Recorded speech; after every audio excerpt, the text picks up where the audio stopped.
Hey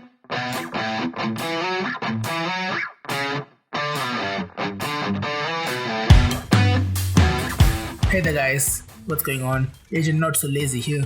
It's been a whole year since the first beta of First Descendant had been announced, and now it's back again. By the time I release this video, the beta might have already been over, but here are some things that I wanted to first contribute when this game comes out, and it's a better experience for every Descendant who's gonna be playing this game in the future. First things first, kudos to Nexon Games for optimizing this game a lot, because when I was playing this game, I'm recording and it's on my laptop, not my PC for change of pace for the first time, and the laptop is powered by a RTX 3050 and a Ryzen 4800H. The game is running very smooth, and it's running at a low setting. For smooth, I mean by 60 FPS stable while playing. Yeah, and while I was recording, I had to drop down to 30 FPS to free up a bit of resource for OBS to record in the background. Yeah, that's what I use for recording, which is actually pretty fast in my opinion for a gaming laptop. But we're not here to talk about gaming laptop, but the game itself. While this game has a good support for low-end hardware, by any means, the 3050 and the 4800H on the laptop is not low-end, but it has been running pretty smooth in my opinion, so I think I can drop down even one more tier. Still playable to some extent. So the first things first I would say is bugs. Many of the older bugs has been fixed, but there are a few bugs which did pop up its ugly head when the game is back.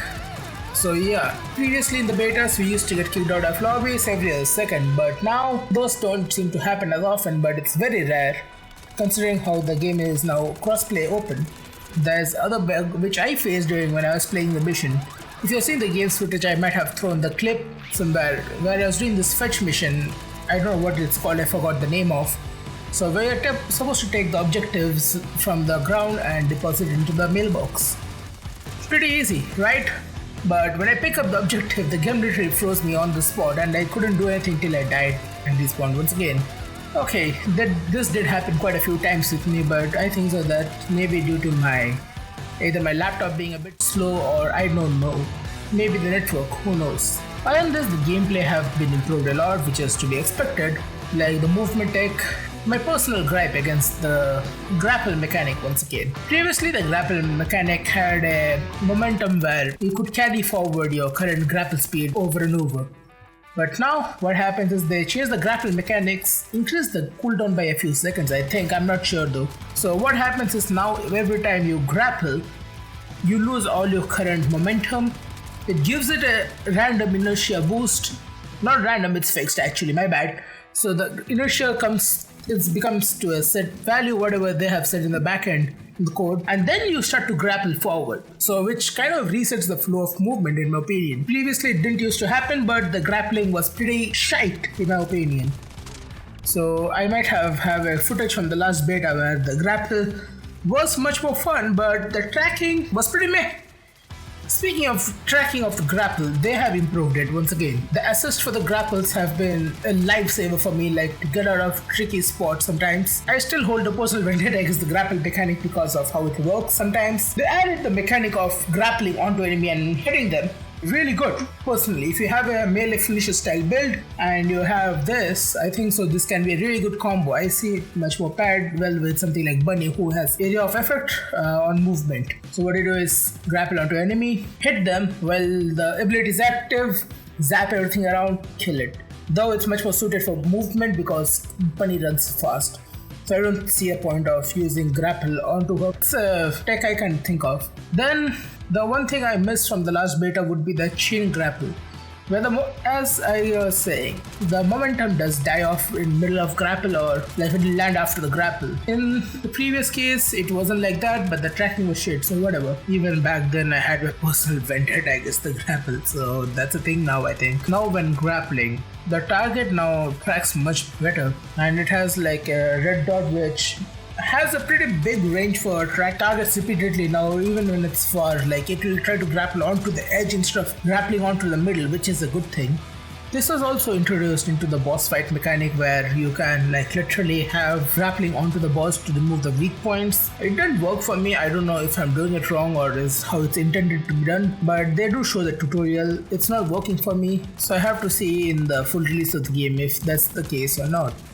Because right now it's not working for me. I don't know how to do it. Maybe. Who knows? For this beta, I haven't reached as far as the last beta where I reached to the region, like the third region I forgot the name of, because I didn't get enough time to play this time. I have been much more busy with my real life work. I came up to the second region unlock after Kingston. The difficulty increase can be noticeable when you are playing this game. So yeah, that's the thing. In the long run, I think this is a good change in my opinion, because difficulty release is something, difficulty increase is something every game needs after every region. It can be linear, it can be spiked because you get slapped pretty hard and say, go back to previous area, do the last boss once again, get a better gear and come back here. That's what I feel about it. Other than this, the size of the game and the upgrade to Unreal Engine 5. Yes, this game is running off of Unreal Engine 5. That's why I was a bit concerning when I said this game is running pretty smooth for Unreal Engine 5 game on my laptop. The size is 22 GB, but when after installed, I think it came to 33. Pretty compact size for the game if you ask me, and the graphic looks really, really good. Like even for low, it's like pretty good in my opinion. I would rather leave it at low and then have NVIDIA DLSS boost the performance. Because why not? I think that in the previous release there was no DLSS support, only FSR. If I don't mistake, I'm not sure, I don't remember. So don't quote me on that. So the game also runs pretty fine if you ask me. It's playable, even on the hardware I'm running while recording, so I think it should be able to run on most of the things. Coming to the last thing, the new passive system and the melee options. Pretty interesting. Every character has a unique passive modifier using mods. In my opinion, the cost may be a bit expensive, but I don't know. I haven't used the method to decrease the polarity cost and increase my master rank enough to see how much it can scale up to. So it's pretty expensive for the passive one, but for the melee it's pretty cheap. So I think so it's pretty good. And I think so both are tied to the characters. So that's one more thing you have to look out for. Like you have to grind out for each individual character for the unique augments of melee and the passive. So this is pretty comparable to Warframe in my opinion, where they can augment a ability. That's why the similarity ends, and here begins my criticism Flurry, I think. So this game did have a lot of similarity with Warframe and Destiny. Like for the tower versus Albion, I think so. In Destiny 2, the tower has 2 landing points, and in First Descendant we have 2 landing points fast travel points in Albion. But the vendors seem to be a bit too far in my opinion, like from the movement, how it moves. I wish the vendors were placed a bit more closer, or if I want to take the Warframe route, please give me an option to fast travel to the individual vendors immediately, if possible. I am open to options as always. I'm not that I don't want to walk to the character to talk to them, but open to options as usual. Other than this, for modding, this is a bit of a personal anger, I think. Why am I going to a vendor who is entirely far away from the spawn point just to upgrade my mods?